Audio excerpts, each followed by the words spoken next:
Okay, folks, welcome to the True Alien Podcast. You know how it is we're diving into those stories, the weird and unexplained ones, aliens, abductions, UFOs, Bigfoot, the whole shebang.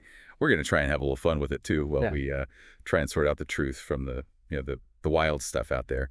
And I'm your host, Adrian Smith. And hey everyone, Julia Jones here, ready to do a little probing, put on my paranormal probe hat and get into this deep dive with all of you.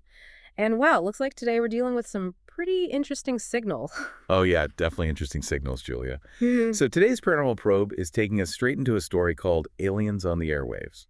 And just picture this. Okay, you've got a regular high school radio experiment, and somehow they managed to pick up what could be a real alien transmission. Now that's a scenario that really gets the wheels turning right. I mean, could that even actually happen? My job here is to sort through all the facts and, the speculation and see if we can make sense of it all. It definitely makes you think about how much we really understand about communication out there in the universe. You hit the nail on the head there, Julia.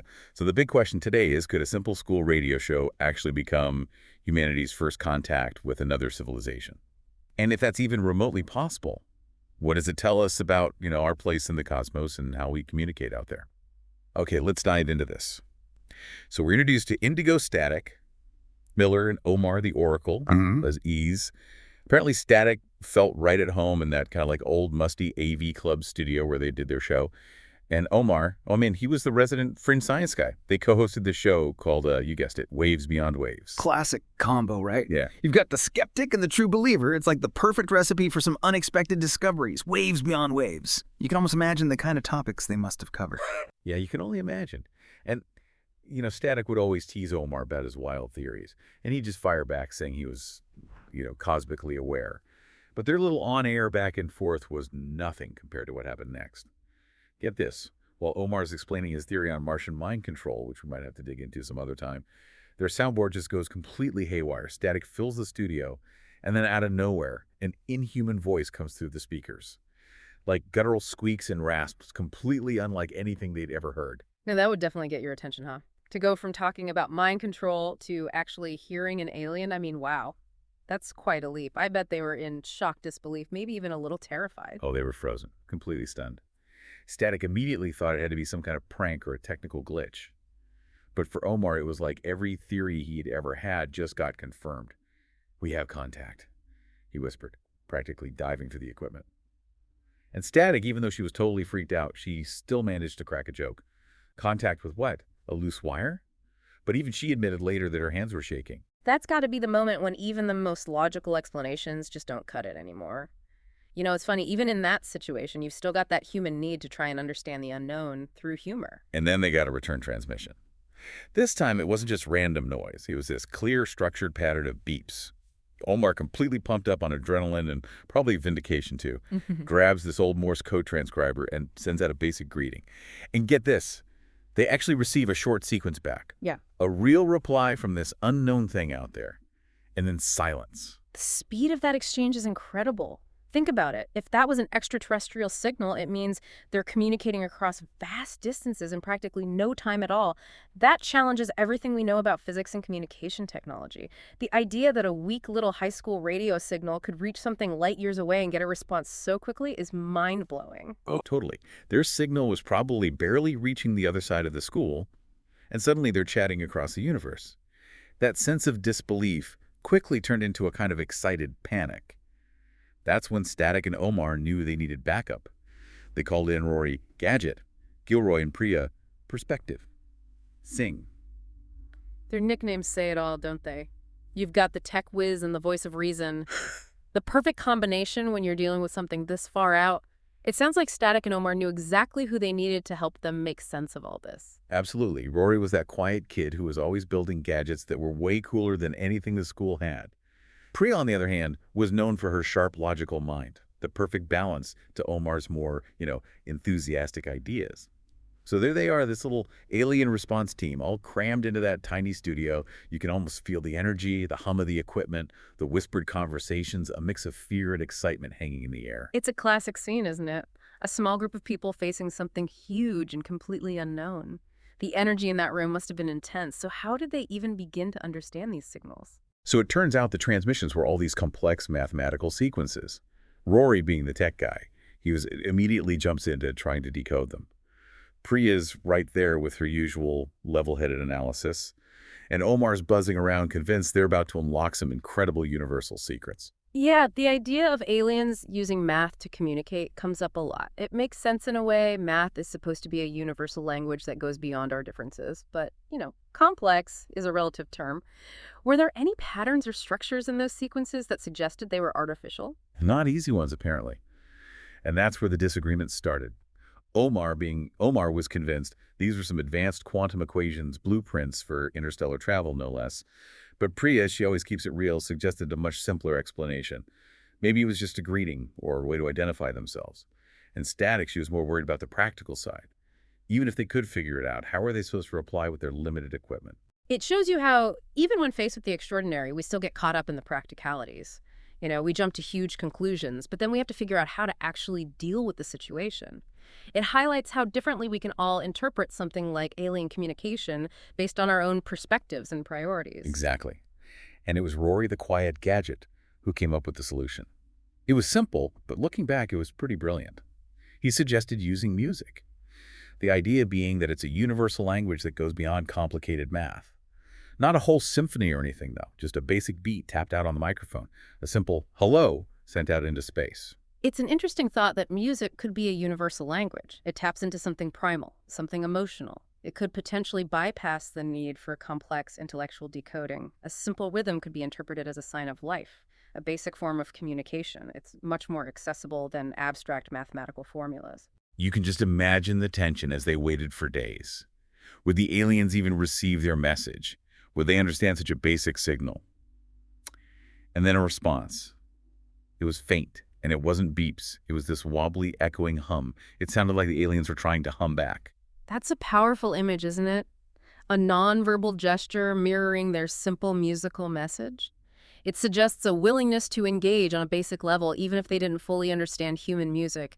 That's where the story gets really interesting. It sure does. And like these things often do, news of their contact got out. They tried to keep it quiet, but the internet went crazy. Conspiracy theories were popping up everywhere. And then these super obvious government vans started showing up near the school studio. It was clear something big was happening. Their little radio show had suddenly become a global news story, and their tiny AV club studio was ground zero for potential first contact. That must have been so surreal for those students, going from a small radio show to being in the international spotlight. It's almost comical to imagine these teenagers explaining alien humming to serious government officials. The humor in that situation is almost as unbelievable as the alien contact itself. Oh, for sure. Then the real scientists arrived, taking over and analyzing every little beep and hum. But here's another twist. The aliens weren't responding to the scientists' attempts at communication. Things like classical music, which you might expect them to like. Instead, they were reacting to Rory's, Synthwave's, Omar's eclectic playlists, which apparently included everything from 80s hair metal to Bollywood, and even a death metal song that Priya snuck in as a joke. This really challenges our assumptions about what we consider sophisticated communication.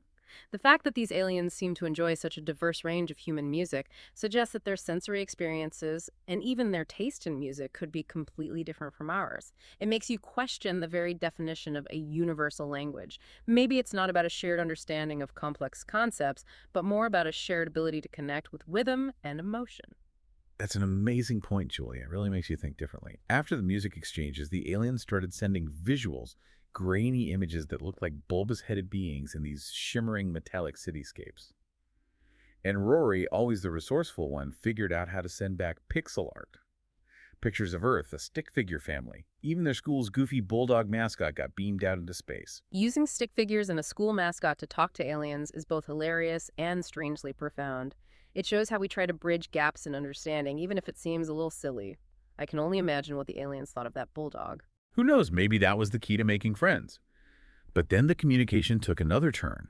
They received a single complex formula. Suddenly, the pixel art bulldog seemed a lot less important, and this feeling of global anticipation set in. It was clear this was a test. The aliens had made contact now. They wanted to see if humanity could understand something more advanced. A test of intelligence. That's intriguing. It makes you wonder what the aliens' motives were. Were they evaluating our technological level? Looking for a specific type of intelligence? The pressure on those scientists trying to crack that code must have been immense. It was. The studio had become this makeshift international command center filled with the best minds in the world, all trying to unlock the secrets of this alien equation.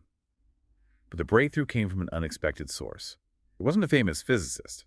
It was Rory, our high school tech whiz, with some crucial help from Priya's logic, and believe it or not, some random doodles from Omar. Omar's doodles help to decipher an alien formula. Now that's a great twist. It just goes to show that sometimes the best solutions come from the most unexpected places, and that a different way of looking at things can lead to breakthroughs. So what was this formula all about? It wasn't about advanced physics or warp drives, Julia.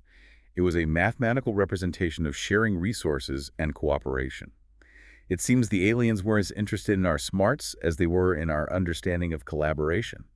That's a powerful message. It suggests that cooperation and sharing are essential values for any civilization, no matter how advanced they are. It challenges the idea that aliens would only care about intellectual or technological superiority. So the story ends with Static, her voice shaking with a mix of awe and nervousness, broadcasting the solution back out into the cosmos. Of course, it wasn't really the end. There was no sudden arrival of advanced technology or world peace. It was presented as the very beginning of what could be a very long and maybe a little awkward but ultimately hopeful conversation between two very different species. A long and potentially awkward conversation. I like that. It makes sense. Any new relationship, especially one with something so different from us, is going to involve a lot of learning, misunderstanding, and adjustment. It makes sense. So, Julie, what are your thoughts on this Aliens on the Airwaves story? What stands out to you? The unexpected role of the teenagers, the idea of music as a universal language, or the aliens' focus on cooperation? The most fascinating thing for me is how this story combines the everyday with the extraordinary impresi. You've got a simple high school radio experiment that could be our first contact with an alien civilization. It makes you wonder, are we thinking about alien contact the wrong way? Are we so focused on finding complex signals that we're missing simpler, more fundamental forms of communication? This story suggests that the universe might communicate in ways we haven't even considered. Through a simple beat, the emotions in music, or the basic principles of working together. That's a great point, Julia. And it leads us to our final thought for all of you listening. If an alien civilization was trying to understand us, what would you want them to experience first? What truly represents humanity beyond math and basic signals? Think about what this story means and how we're always searching for understanding in this vast universe. It really makes you think about what it means to be human, doesn't it? What are the most important parts of our shared experience that we would want to share with them? Absolutely. Well, Julia, thanks for bringing your paranormal probe expertise to this amazing story. Always a pleasure, Adrian. It's always fascinating to explore these possibilities with you. And to all of you listening, thanks for joining us for this paranormal probe on the True Alien Podcast. We'll be back next time with more strange and unexplained stories. Until then, keep those cosmic ears open.